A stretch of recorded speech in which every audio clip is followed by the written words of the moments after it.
Wilahani, Jagi Gamdan, Wilahani, Jagi Gamdan, Wilahani, Jagi Gamdan.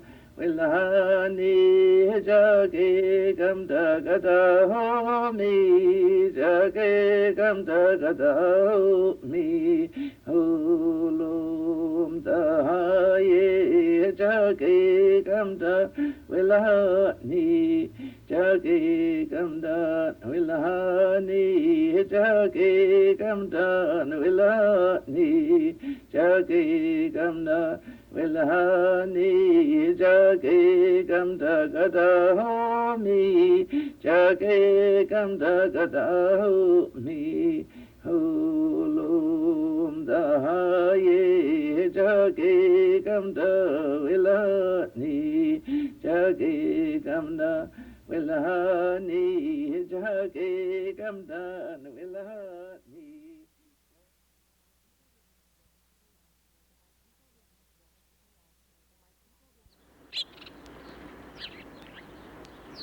My people remained relatively isolated from contact with non-Indians for about 300 years after the first ships visited the California coastline.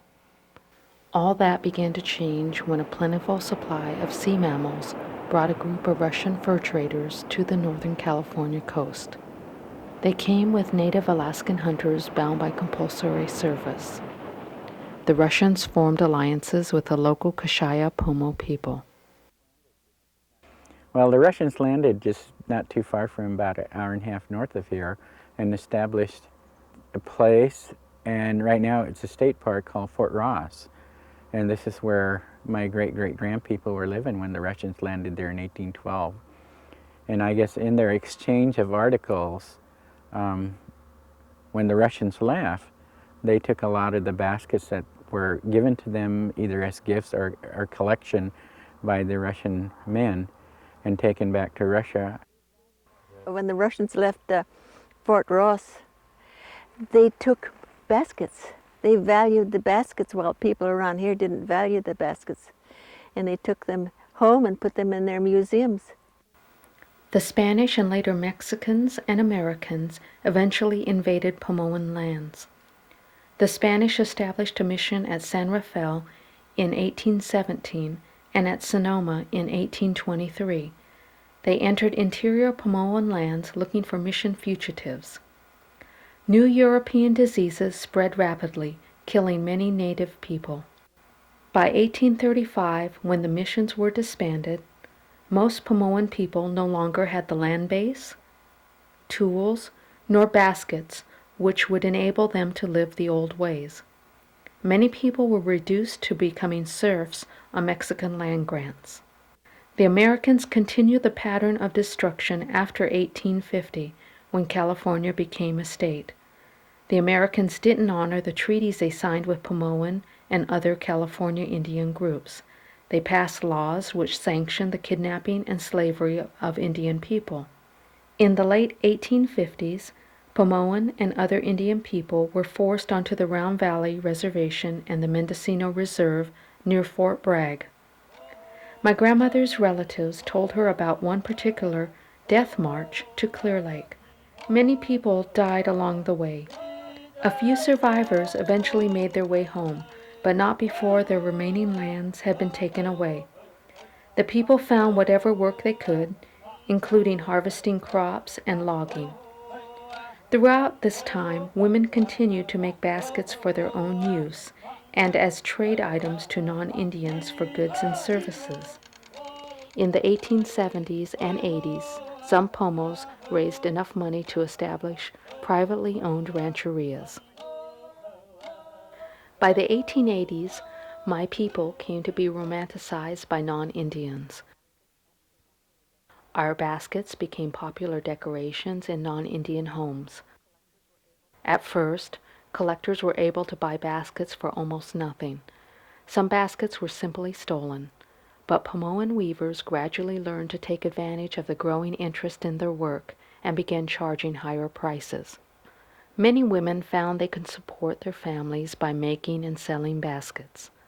Some women were invited to demonstrate their skills at fairs and expositions as far away as St. Louis and Albuquerque. To ensure a steady supply of baskets for her buyers, Grace Nicholson, a non-Indian dealer based in Pasadena, gave Yokayo Rancheria residents Mary and William Benson an annual annuity.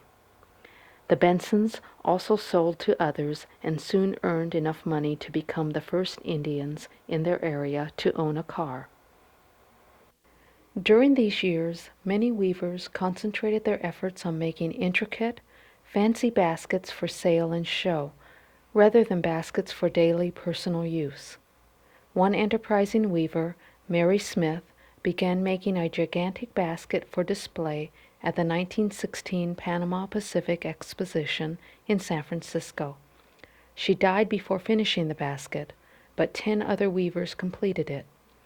An 11th woman gathered materials. The basket, some 4 feet wide and nearly 18 inches tall, is the largest Pomoan coil basket in existence. Until 1921, most Indian children weren't allowed to attend regular public schools. They had to go to Indian schools, where they were largely trained to work as maids and ranch hands. In these schools, it was forbidden to speak our languages or to practice our traditions, and the children were punished for doing so. At age 11, Makahmo Pomo weaver Elsie Allen spent a lonely year in an Indian school 80 miles from her home. Her experiences affected her deeply. One day, we were attending a conference in Berkeley many years ago, and we had a chance to sit with Elsie and talking about the language and its preservation. And so we were watching a videotape of a group of people from Hopland who is putting their language into the local school systems and using the tribal elders to come and teach the language. And so as we were looking at the tape, we would look at the word because the word was written in English, then also in, I guess, a phonetic form of the words like tree. And so I was sitting next to Ellen, Elsie Allen, and I would nudge her and say, "How do you say tree in your language?" And she would say it. Then I would tell her, we say kale in our language. And then she told a story about when she was young, they took her out of her home, put her in a boarding school, then they beat her when they found out she spoke the language because they were trying to discourage these young people to speak their native language. And she said because of that, she said to this day, I have not taught my children the language because I didn't want them to go through what I had to go through when I was young. So that's really a shame. It wasn't until 1924 that the government granted Indians United States citizenship. In 1934, the government lifted the restrictions on public school attendance. By then, however, fewer Pomoan women made baskets. Some have been made to feel ashamed of their heritage, others lack the interest, need, and time. 1958 saw the era of termination, when the U.S. government sought to end its government-to-government relationship with Indian rancherias. 2 Pomo rancherias refused to terminate, Dry Creek and Stewart's Point. Other rancherias saw ownership transferred from the government into private hands at this time. In the intervening years, however, thousands of Pomo baskets have been made and sold. Basketry traditions have remained essentially intact from past to present, although some changes have occurred. As a basket weaver, thinking about how we're doing things today, we have changed in the uses of tools that when we make our baskets, we're not using bone awls, and we're using the metal awls, and we're using a knife instead of a piece of obsidian. Cotton string replaced handmade plant fiber string in baby baskets. The changed lifestyle eliminated the need for daily use baskets, and many weavers began to concentrate on making miniature baskets that appealed to non-Indian collectors. In the late 1800s, beads began to come into the area and be traded. And so the women started using the beads. The basket would be plain on the inside, and they did not use the colored fibers, the different redbud or the bulrush root, to make the pattern. They would simply use the beads to make the pattern. And a lot of times as the women got older, it was harder for them to gather their materials or to have their family members help them. And so they would entirely make the pattern with the beads. And they would cover the entire surface. Sometimes there would just be beads here and there. As many types of feathers used in traditional weaving became harder to find and even illegal to use, the weavers began to substitute other kinds of feathers, such as pheasant. Betty Holmes remembers when her auntie Laura Summersall started using pheasant feathers in her baskets. This is one of Auntie's baskets, one of her later baskets. The feathers that you see here are pheasant feathers. She didn't use pheasant feathers until the later years. She used woodpecker, California quail, and some other native birds. The mallard with their pretty green feathers. But Elsie Allen used the pheasant feathers. But then when Elsie couldn't make baskets anymore, she had a very large collection of feathers, pheasant feathers, that she gave to Auntie. Today, Pomo basket makers are faced with many difficult issues, such as herbicide spraying of basketry materials and access to gathering sites. That's the hardest thing. You know, a lot of our materials have been destroyed. The gathering sites have been destroyed by man-made lakes or, you know, the roads, freeways going through, private land ownership, the wineries clearing off acreages to put in vines. And these are all traditional sites where we've gone for, you know, thousands of years. So that's been the biggest problem, is just getting the time and then having access and then hoping that they're not destroyed when you go to get them.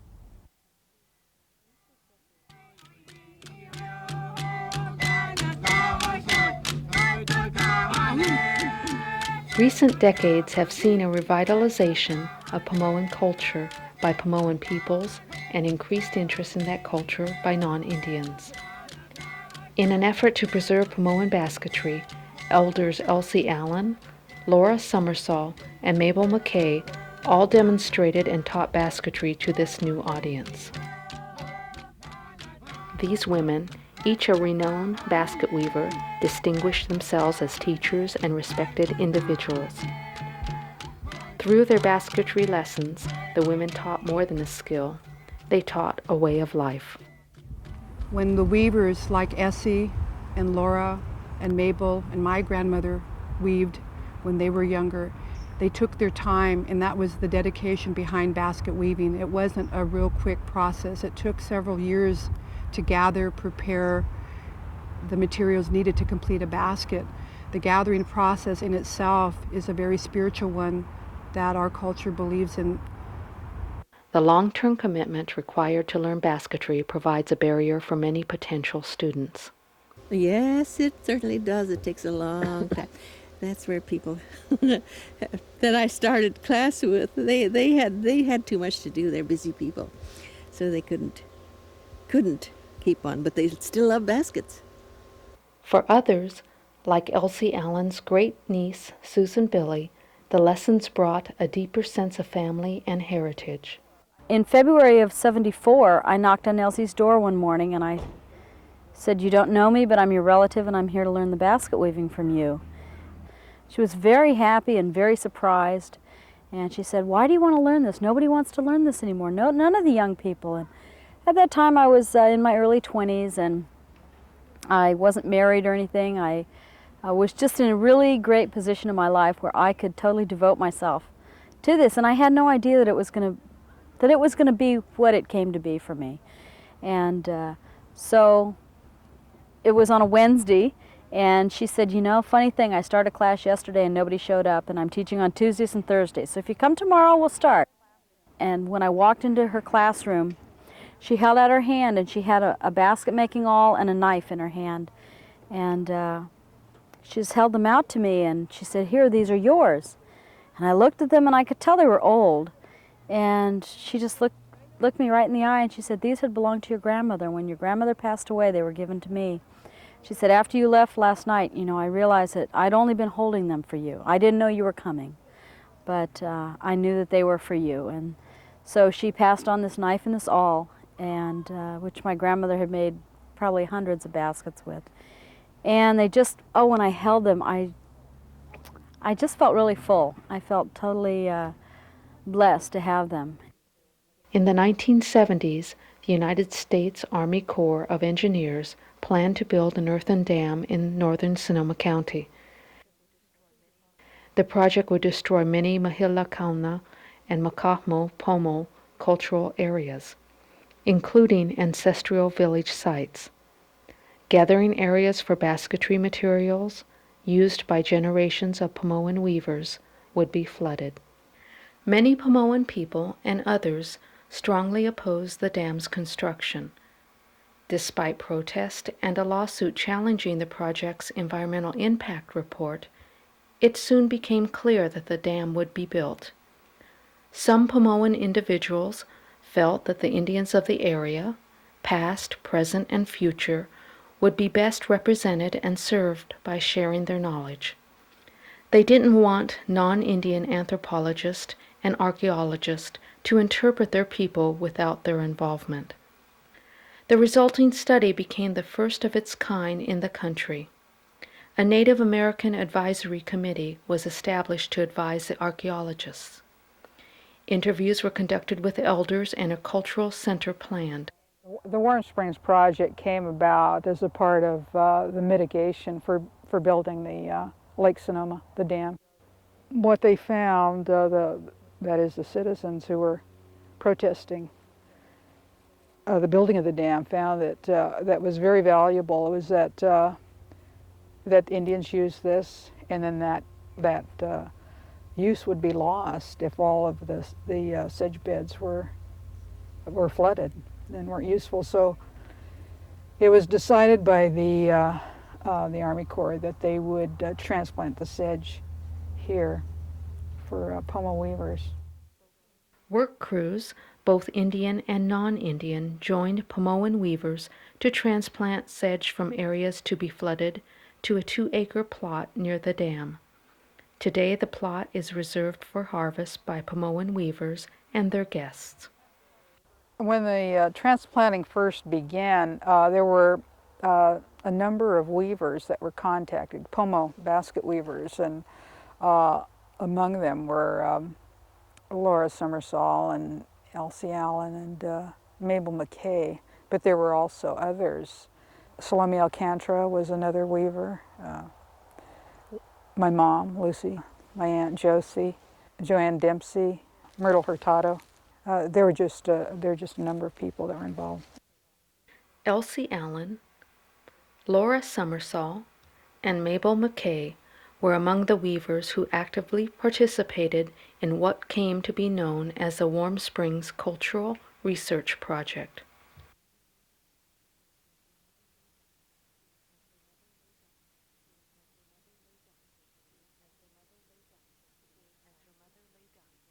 As her mother lay dying in 1962, she gave Elsie an unusual request. She asked her daughter to break with Pomo tradition and to keep the family's baskets, rather than burying them with her as was traditional. Elsie's mother believed the baskets would encourage appreciation and awareness of Pomo people and their basketry. Her mother broke that tradition and you know, as her last wish, basically, asked Elsie not to bury the baskets and to keep them. She told her that the baskets would take her traveling and that many people should be able to enjoy and see the baskets. And that was the thing that I really remember about Elsie, was her great love of people. She would just talk to anybody who was interested. She was always very open to questions, and she felt there weren't any dumb questions. you know, that people were sincere. Elsie Allen was born in 1899 in a hop field near Santa Rosa. Her father was George Comanche of the Yokayo Pomo, and her mother Annie Ramon Makahmo Pomo. Until her father died when she was about 8, Elsie lived in her mother's homeland near Cloverdale. She spent her summers living in an old-style brush house while her family worked in the fields and homes of landowners. During these years, Elsie was told to hide whenever non-Indians came near, for fear of her being kidnapped. She began to work in the hop fields at age 10. In 1919, Elsie married Arthur Allen, a northern Pomo, and together they raised 4 children. She worked a variety of jobs, and also found time to be active in the Pomo Women's Club, a service organization which provided social and financial support for Pomoan people. Elsie headed the basket committee. When Elsie was 62 years old, she returned to the basket weaving she learned as a young woman, weaving both twined and coil baskets. Determined to see the art of basketry survive, Elsie broke with tradition by teaching Pomoan basketry outside her family. Although some people urged against this decision, Elsie persevered. In the beginning, she got a lot of criticism among her peers. They were fearful that the skill shouldn't be taught, but my grandmother was very strong and very independent, and she realized that the promise she made to her mom was going to be fulfilled regardless. And then other weavers decided that it wasn't such a bad thing to do, and that's where we've evolved today. A lot of the younger generation, Indian and non-Indian, have learned the skill, and I really think that my grandmother was instrumental in doing that. And I know there's a lot of people that have been able to see the baskets and even go a step further, learning the spiritual aspect of it and going on to become weavers. And that's very special to my family. I had heard about Elsie Allen, and she wrote a book of how to weave Pomo baskets.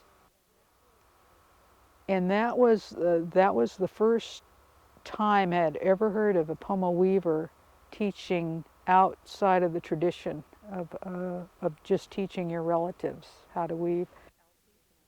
Just as Elsie's mother had said they would, the family's baskets took her traveling. As a senior citizen, she was driving to San Francisco doing seminars at the age of 70.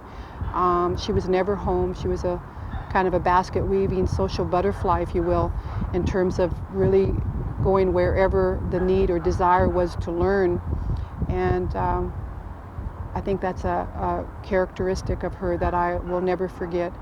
Her energy, her love of people, and her sincere willingness to teach anyone that was willing to learn. And Elsie had heard about this Pomo woman or Pomo lady making baskets in Yosemite, and so she came to visit me, and I showed her my work, and she was real happy that I was doing basketry, and she said, "You're doing okay. Just keep on trying, Julia." She says your baskets are looking nice. And that's what I remember about Elsie. She was always very, very complimentary. Whenever I saw her, how are your baskets and what are you doing? And always very, very kind and very thoughtful and very friendly to me. She was invited to Washington, D.C. to participate in an International Awareness Day, and she was able to identify and help label baskets, and she has several pieces of her own, and from her mother, Annie Burke, are there on display. So her contributions are well known within the United States, and it's something that myself and my family are very proud of. She had been invited by the Museum of the American Indian and the Museum of Natural History to come in and look at their collection in storage to see if she could identify anything. And she was able to identify several baskets, either by the actual weaver or the area where it came from. And that was absolutely fascinating to me. She could look at the knot or the way the pattern was or the way the slant of the weave or just different little intricacies.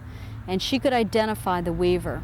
In 1972, Elsie brought Pomoan basketry to an even wider audience with the publication of her book, Pomo Basket Making, a Supreme Art for the Weaver. Through her book, Elsie tried to increase knowledge, understanding, and pride in her culture and Pomoan basketry. The lessons she taught went far beyond the art of making baskets. She felt that, to be a whole person, all this needed to be integrated, all these different parts, your spiritual self and the physical self and all these things, and that you needed each part of it to be a whole person. And it was all very necessary, to follow these traditions and to follow the customs and the taboos and all of that, and to observe the different ceremonies. It was very important to her to pray, and particularly if we'd gone out gathering, we'd always pray first. You don't just go in and cut things, you don't just cut plants. And then at the end you say thank you, and you turn and you face the 4 directions, and you say thank you. And just a great amount of respect is a lot of what Elsie gave me, was, learning that respect and having it for all people. In recognition of her basketry skills and her work to record and preserve all aspects of her culture, Elsie Allen received an honorary doctorate of divinity as Pomo Sage from the Christian Fellowship Incorporated in Texas. Elsie continued to work into her late 80s, when illness prevented her from continuing. Before her death on New Year's Eve of 1990, at the age of 91, just as her mother before her, Elsie asked her own daughter to keep a promise. And my mother was asked by my grandmother not to bury the baskets because she wanted them on display for people to enjoy. And upon her death, a friend of the family made one especially for my grandmother, and on his own buried it with her. But the majority of her baskets were kept within the family and are in museums locally, as well as at the Smithsonian. Elsie Allen contributed greatly to the continuance of Makahmo Pomo basketry and culture. As a living legacy to her memory, in 1992, the Santa Rosa Board of Education voted to name its newest high school for Elsie Allen.